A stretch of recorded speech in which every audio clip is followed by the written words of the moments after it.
বাড়ির ছেলে ফিরেছেন বাড়িতে, তবে নিথর দেহে। শোক আহাজারিতে ভারী চারপাশ। কীর্তনাশা ও পদ্মা ঘেঁষা শান্ত জনপদ নড়িয়ার ঈশ্বরকাঠি গ্রাম। রোববার গভীর রাতে বাড়িতে নেওয়া হয় আবুল কালামের মরদেহ। সকালে এক নজর দেখতে ভিড় জমান স্বজন ও এলাকাবাসী। আমার বাবার সারা দামি আমি লুলা, আমি কানা, আমার বাবার সারা আগে কেন চেক করে না? এটা তো চেকিং করা দরকার, যেহেতু হাই রোড, গাড়ি চলে, মানুষ চলে, কি জন্য তারা করে না? এখন কি একটা যান ফিরিয়ে দিতে পারবো? 5 লাখ কেন 10 লাখ কোটি টাকা দিলেও পারবো না? সরকারের কাছে না আবেদন হয়, আমার এই ভাতিজি যে আমার মারা গেছে, যেভাবে আমার ওই নাতিরা আছে, আমার ভাই বেটি আছে, ওরা যেভাবে চলতে পারে সেই ব্যবস্থাটা করে দেব। জীবনের মায়া তো কোনো কিছুই নেই এই দেশে।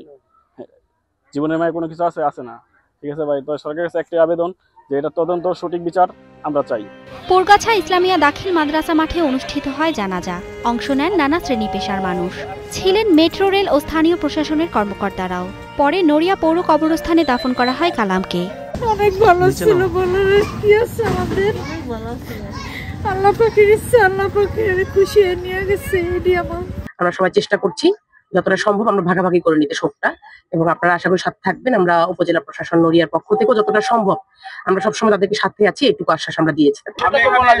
জানাজা করার জন্য এখানে আমরা দোয়া করব, এবং আমি ফ্যামিলির সাথে কথা বলেছি। প্রাথমিকভাবে যে কথাটা আমরা এখন বললাম এতটুকুই। কালামের 2 সন্তান, শিশু বয়সে বাবা হারা তারা, আর স্বামীকে হারিয়ে অথৈ সাগরের স্ত্রী আইরিন আক্তার। আমার মেয়ে কে আমার ছেলের মাদ্রাসায় পড়াইবো, কে আমার মোলা বাড়ির রাজা রালে রাখবো? আমরা সাধারণ মানুষ হতে পারি, কিন্তু আমার মানিক তো কোনো অভাব অনটন দেয় নাই, কিচ্ছু দেয় নাই, কোনো সময় বসতে দেয় নাই। তাদের বিএপি ভাবে চলাফেরা করাইছে, তাদের কোনো ধরনের কোনো সময় কিছু প্রভাব দেয় নাই।